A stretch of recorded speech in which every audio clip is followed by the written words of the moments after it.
After listening to this story, stay tuned for a preview of another episode of American Memories Continued.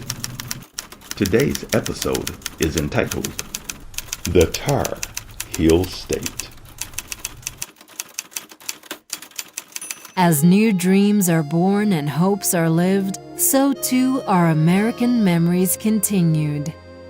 American Memories Continued, an original audio series, is brought to you with love and commercial-free by The Fingerprint Community Global, moved by greater to believe bigger.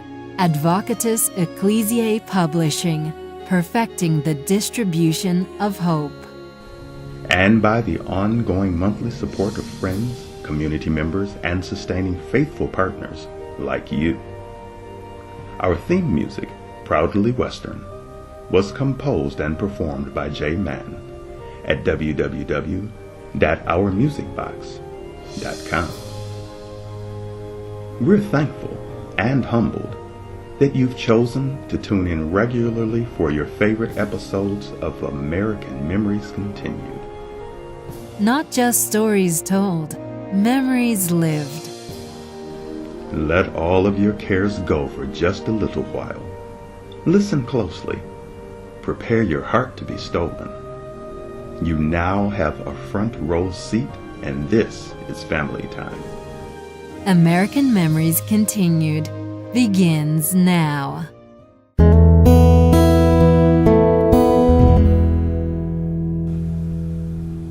I don't know how long it had been there, but a tree had fallen across the red mud creek, just like you see in the movies, and just high enough on both sides of the banks to become a bridge over the slow-moving water. It was almost as though someone had put it there, and my cousins and I were going to have to cross it to get to where we were going.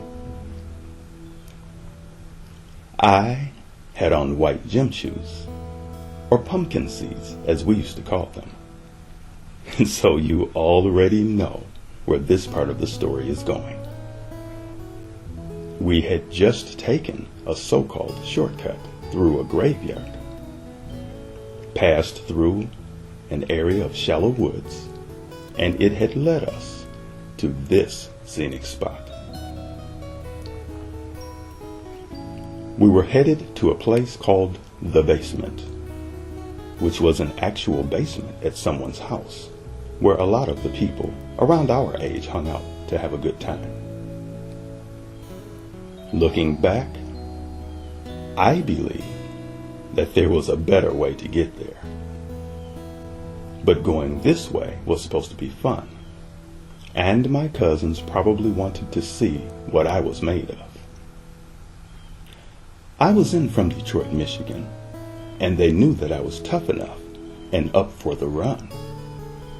But they also knew that this was something that I did not do every day. Back in Detroit, me and my friends played in the parks and fields, hung out in the wooded areas near the railroad tracks with our BB guns, and climbed on rooftops of the garages. So walking across this stupid tree should have been no problem. There was nothing like the freedom and excitement of my summer visits to the Tar Heel State, Mount Airy, North Carolina, Surry County, where my mom grew up. Well, let's get to it. One of my cousins went first, and it looked like he glided across the fallen tree and on to the other side. Not to make excuses, but he should have. After all, this was his stomping ground, and he came this way on a regular basis. Who knows how many times he had fallen when I wasn't around before he finally got it right.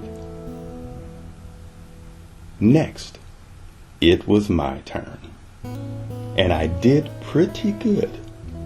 until I got to the end of the tree and misjudged the jumping off distance to land on the banks and clear the red mud.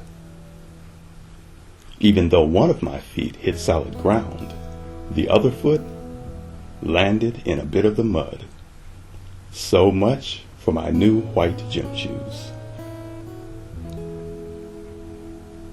As my other cousin successfully made his crossing, I was wondering how in the world to rinse red mud out of white gym shoes, or if they were ruined.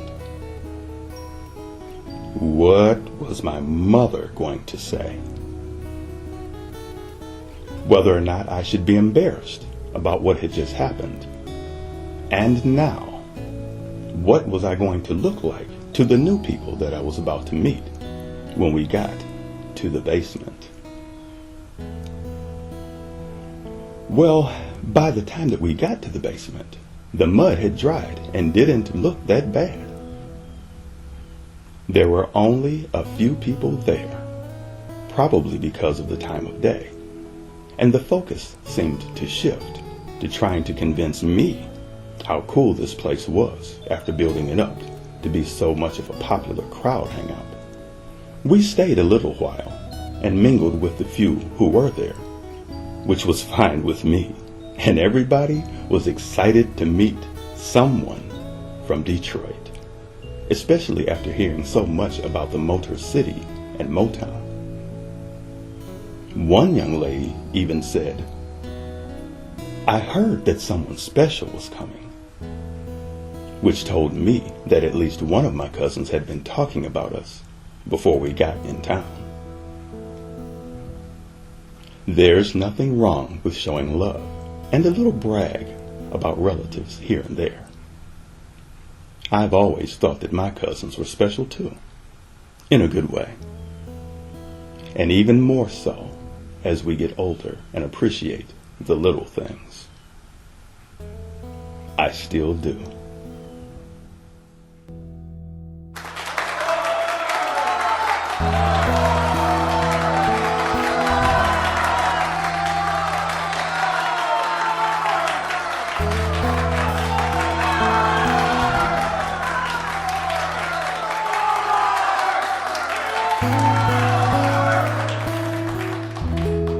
If you're exiting the studio, please watch your step. For those who are tuned in, we now return you to your ordinary day. We truly hope that you've enjoyed spending this time with us. Our goal, with your help, is that the American Memories Continued experience grows to become America's new favorite pastime, serving you and your loved ones wherever they are. What did you want to say, young lady? Go ahead. Make sure to become a fan and a supporting partner and listen to our full episodes. Click the links below and follow us on Twitter, Facebook, Medium.com, Instagram, and YouTube. And don't forget to give us a thumbs up, leave a comment, and subscribe. Give American Memories Continued to yourself or to someone that you know. Thank you for listening. Thank you to our veterans for all that you've done for us. And truly, we thank you for your ongoing support. Until next time, God bless. God bless you. And now, a preview from another episode of American Memories Continued.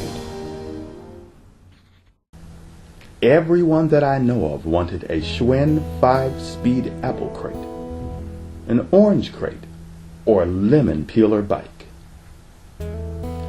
I believe that we first heard about them at Christmas time just before this year came in. Never heard of them before? Look them up. The new thing for this summer was known as popping a wheelie, or the other name that we called it, which was catwalking. For those who don't know what that is, it's that thing that you do when you're cruising along on your bike and then all of a sudden you snatch the handlebars towards you, pulling the front wheels off of the ground as you begin to pedal and balance yourself on the back wheel. It's trick bike riding. And the longer you could ride, or the further that you could go while still in the air, the cooler you were. I'm not bragging, but I had gotten pretty doggone good at it. We got to the point where we would take bikes apart, exchange pieces, and put them back together again, just to see if we could make them perform better.